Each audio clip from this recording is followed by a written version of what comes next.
Saatnya hilirisasi dan investasi. Banjarnegara, dengan kekayaan sumber daya alam yang tersimpan, tengah memasuki babak baru dalam pengelolaan sektor pertambangan.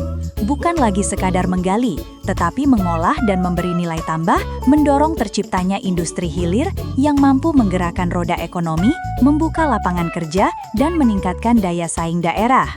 Inilah momentum untuk menjadikan potensi tambang sebagai motor penggerak pertumbuhan ekonomi yang berkelanjutan.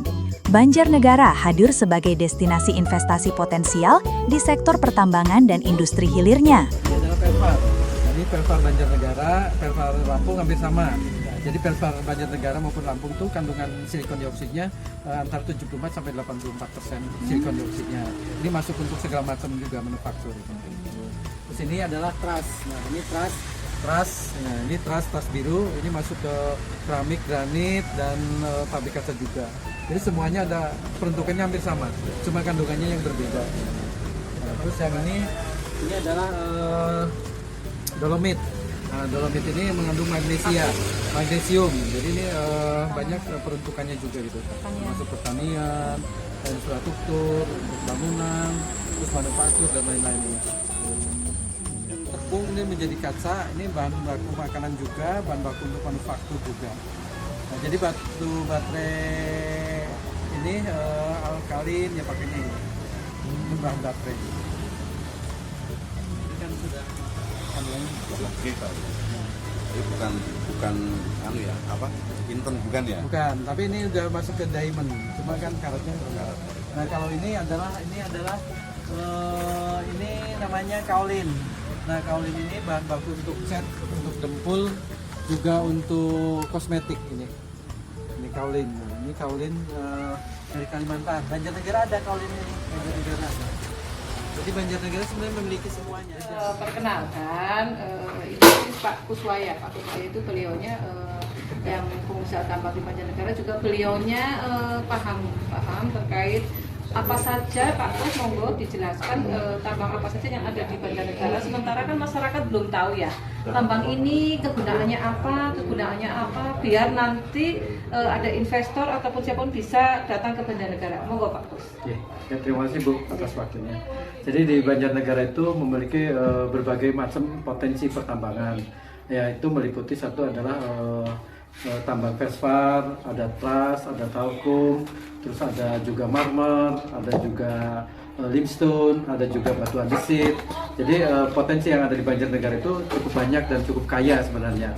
Cuma memang sampai saat ini kan baru beberapa penambang yang memang paham dan memang mengelola. Tapi kedepannya saya berharap untuk dinas pemerintah daerah maupun Prosper itu bisa mengembangkan lebih luas potensi tambang yang ada di Banjarnegara. Karena hampir semua pabrik keramik, granit, pabrik kaca, harapannya adalah potensi tambang yang ada di Banjarnegara. Kayak contoh Perspat itu penggunanya selain ke pabrik keramik, granit, pabrik kaca, juga masuk ke pabrik bata ringan. Makanya para investor dari luar sudah mulai mendekat ke Banjarnegara. Contoh salah satunya adalah pabrik bata ringan Deskon, karena bahan baku utamanya ada di Banjarnegara. Terus yang di Rawalo buka juga pabrik bata ringan, juga harapannya Banjarnegara. Terus yang di Songgom juga Banjarnegara, di Lebak Siu juga Banjarnegara. Terus rumah keramik Indonesia juga harapannya ke Banjarnegara. Terus KCC juga Banjarnegara. Tinggal pemerintah daerah itu memberikan dukungan atau mempermudah perizinan supaya para pengelola tambang tersebut bisa berkembang dan kontribusi termasuk yang masuk ke daerah bisa sangat besar gitu. Seperti itu Mas. Terima kasih Mas. Kita juga saat ini juga ya Pak, ada di samping Pervat ada juga talkum ya. Ya. Talkum itu juga ada di Banjarnegara. Kalau kegunaan talkum itu apa ya Pak? Jadi talkum itu bahan utama juga untuk keramik, untuk granit, juga untuk manufaktur lainnya. Seperti mungkin untuk pembalut, untuk persap gitu. Banyak sekali penggunaan dari talkum. Selain talkum, Pervat apa lagi Pak? Jadi kalau truss adalah truss biru atau truss kuning itu masuk ke pabrik semen. Contohnya yang sekarang konsumsi itu adalah pabrik semen Bima. Terus yang kedua semen Indonesia yang ada di Cilacap. Nah itu harapannya juga berkembang lebih besar lagi. Mungkin ada lagi Pak yang potensi apa di Banjarnegara selain ini yang sangat-sangat perlu dieksplor gitu Pak, batu apa lagi? Jadi, Mungkin magnesium ataupun apa itu? Jadi di Banjarnegara itu batuan-batuan kayak contoh giok ada, batuan magnesium ada, batuan mangan juga ada, terus batuan kalium ada, kuarsit ada, silika putih juga ada. Jadi sangat banyak sebenarnya Banjarnegara.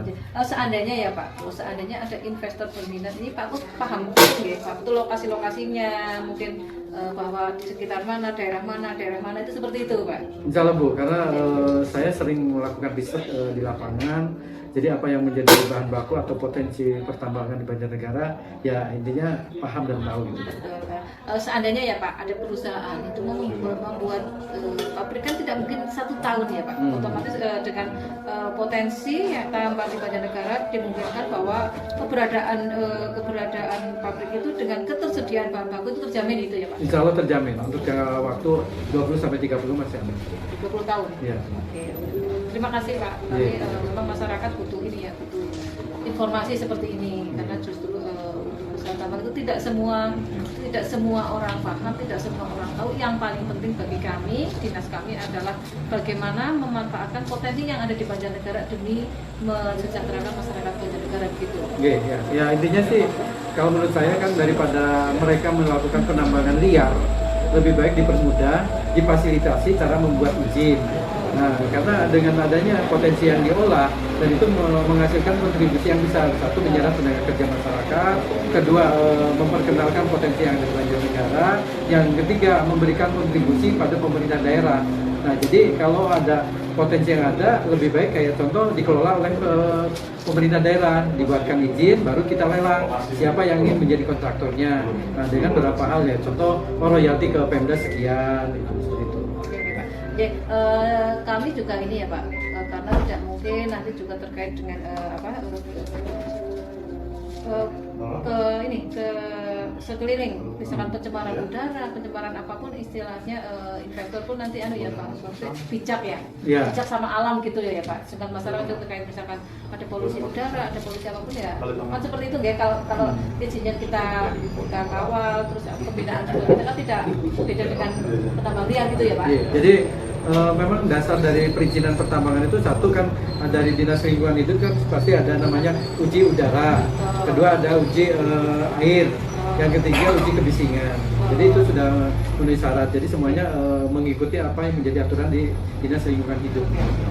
Ya Pak, terima kasih kasih kesediaan Pak Kuswoyo terkait dengan pertambangan di Banjarnegara. Mudah-mudahan ke depan Banjarnegara semakin maju, semakin sejahtera, masyarakat juga bisa ikut menikmati semua. Untuk investor khususnya di dunia pertambangan, silahkan menghubungi kami di kantor Mall Pelayanan Publik Kabupaten Banjarnegara. Nanti juga bisa lewat khususnya di bidang penanaman modal. Peluang besar menanti untuk dikembangkan dalam iklim investasi yang menjanjikan di Banjarnegara.